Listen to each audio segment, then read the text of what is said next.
Welcome to our channel. Apa sih fakta-fakta yang kalian ketahui tentang Presiden ketiga Republik Indonesia, Profesor Habibie? Sepertinya kalian belum tahu fakta-fakta yang akan kita ulas berikut ini. Kalau begitu, kalian tontonlah ulasan kami berikut ini. Simaklah. Tapi sebelum lanjut, kami ingatkan kembali untuk subscribe channel ini dan aktifkan lonceng notifikasi kamu untuk mendapatkan video edukatif dari Data Fakta.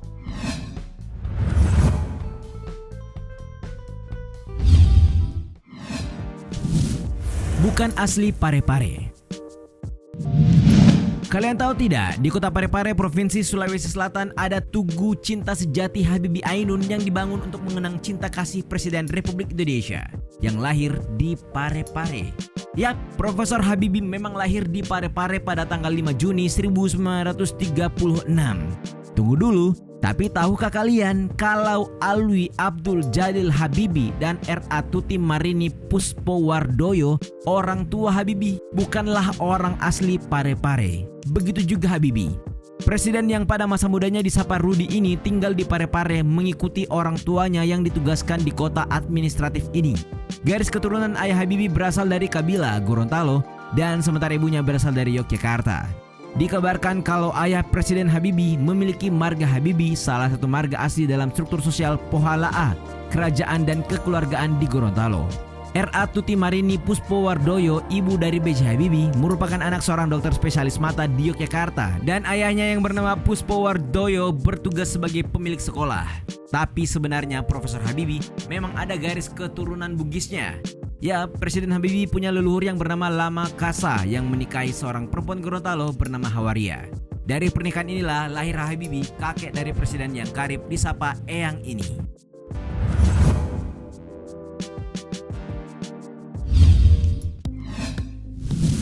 Toleran sejak kecil. Ternyata satu nilai yang juga amat penting ajaran orang tua Habibie adalah toleransi terhadap umat lain. Kalian tahu, sejak kecil Habibie sudah menunjukkan toleransi itu. Yap, Habibie bersahabat karib dengan Roni Rondonuwu, anak dari sahabat ayah Presiden Habibie, Heng Rondonuwu, seorang Kristen Protestan asal Kawanua. Bahkan kabarnya keluarga besar mereka juga saling bersahabat. Ibu Habibie bersahabat baik juga dengan ibu dari Roni Rondonuwu. Habibie bahkan selalu tidur satu bantal dengan sahabatnya yang Nasrani itu. Ada yang menarik nih dari fakta toleransi Habibie. Dikabarkan kalau setiap Natal keluarga Habibie datang mengunjungi rumah keluarga Roni Rondonuwu. Habibie datang membawa bingkisan Natal atau kue Natal. Katanya juga kalau Presiden Habibie lebih menyukai Paskah daripada Natal. Habibie menganggap kalau Paskah lebih bermakna daripada Natal. Kalian tahu, menurut pengakuan Roni Rondonuwu, Habibie tidak hanya mengucapkan selamat Natal dan Paskah di hari-hari besar Nasrani.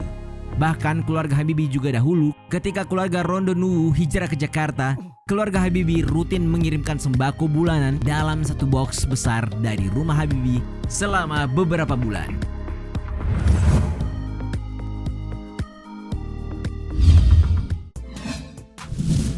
Demokrat. Maksudnya Presiden Habibie bukan anggota Partai Demokrat ya. Tapi dia memang seorang penganut dan pelaksana demokrasi sejati. Ini terbukti ketika dia menjadi presiden. Profesor Habibie memberikan kebebasan pers. Yap, saat itu Habibie memberikan kebebasan pers melalui Undang-Undang Nomor 40 Tahun 1999 tentang pers. Dan kalian tahu kan, kebijakan kebebasan pers tersebut pun sangat berdampak positif bagi perkembangan jumlah penerbitan dan penyiaran di Indonesia setelah memasuki masa reformasi. Habibie juga menjunjung tinggi HAM dengan membentuk tim pencari fakta terkait kasus daerah operasi militer Aceh.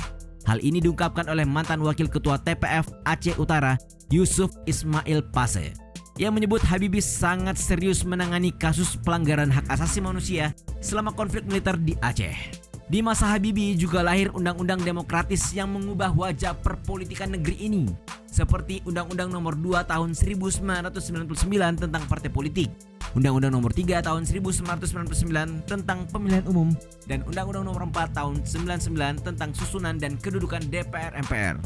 Kalian tahu kan kalau di masa Orde Baru, kebebasan berpolitik sampai dikekang dengan berlakunya aturan partai politik cukup 3 saja, dan ini dirobohkan di masa Habibie.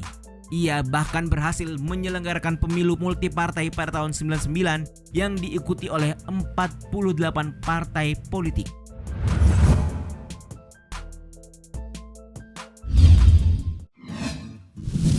Bucin. Tunggu dulu, menurut kalian bucin itu apa atau bagaimana sih? Supaya ilmiah, kita kutip penjelasan psikolog Tiara Puspita ya. Menurut dia, fenomena budak cinta ini terjadi ketika seorang perempuan atau pria terlalu takut kehilangan pasangannya. Maka kami pun menyebut kalau presiden ketiga yang kerap kita sapa ini sebagai bucin. Tapi bucinnya tidak mengarah ke negatif ya. Yap, kita tahu kan kalau Eyang Habibie ini sangat cinta kepada istrinya Ibu Hasri Ainun. Yap, bahkan meski Ibu Ainun sudah wafat, Eyang Habibie masih rutin datang berziarah ke makam Ainun. Bahkan ketika mereka masih hidup, keduanya enggan makan jika salah satunya tidak ada. Atau makanan untuk Pak Habibie yang antar bukanlah istrinya Ibu Ainun. Ada juga kisah dari ajudannya yang menyebut kalau Pak Habibie pulang, Bu Ainun sudah menunggu.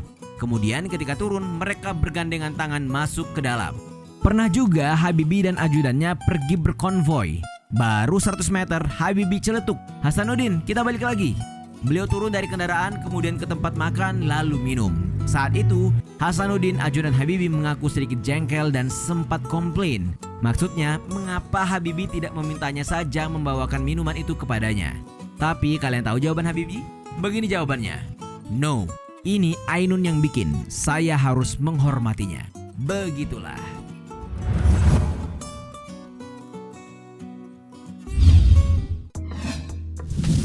Dimusuhi Soeharto. Ada buku yang berjudul Memoir Romantika Probo Sutejo, Saya dan Mas Harto. Buku ini ditulis oleh Probo Sutejo, adik Presiden Soeharto. Dalam buku tersebut, ia menyebut kalau kakaknya Presiden Soeharto kecewa berat sama Habibie. Kalian tahu kenapa? Dengarkan alasannya. Saat itu Habibie ditanyai apakah dirinya siap menggantikan Soeharto menjadi presiden. Tapi Habibie mengaku dirinya merasa ragu. Nah, beberapa hari kemudian setelah berita para menteri mundur, Habibie akhirnya mengaku sanggup. Sikap Habibie yang berubah-ubah inilah yang bikin Soeharto kecewa. Fakta lainnya, di hari pengunduran diri Soeharto, Habibie juga mengaku agak dijauhi oleh Pak Harto. Padahal mereka berada di ruangan yang sama, ruang Jepara dalam Istana Negara. Atas itu, Pak Habibie bilang, "Saya merasakan diperlakukan tidak wajar." Bahkan sewaktu Eyang Habibie wafat pada 11 September 2019 kemarin, dikabarkan kalau tidak ada satupun keluarga cendana atau anak-anak Presiden Soeharto tampak melayat di rumah duka hingga pemakaman.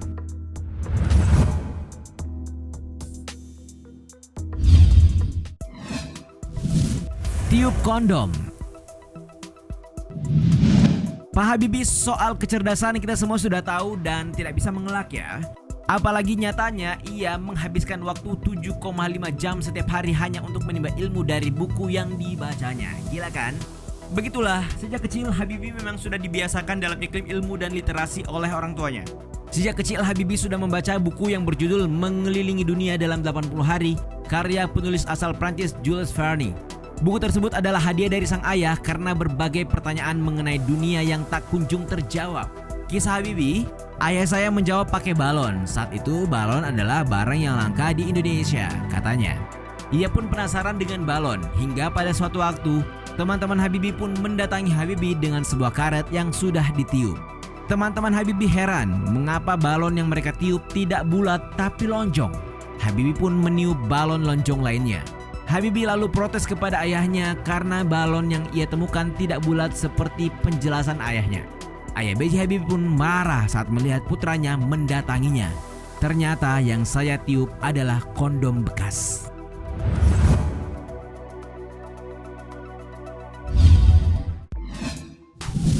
Hidup pas-pasan. Kalian mungkin tahunya kalau Presiden B.J. Habibie kuliahnya di Jerman ya. Tapi tahukah kalian kalau Prof. Habibie sempat menempuh kuliah di ITB? Hanya saja B.J. Habibie mendapatkan kesempatan kuliah di Jerman dengan beasiswa. Yap, baru kuliah 6 bulan di ITB, Habibie sudah terbang ke Aachen, Jerman.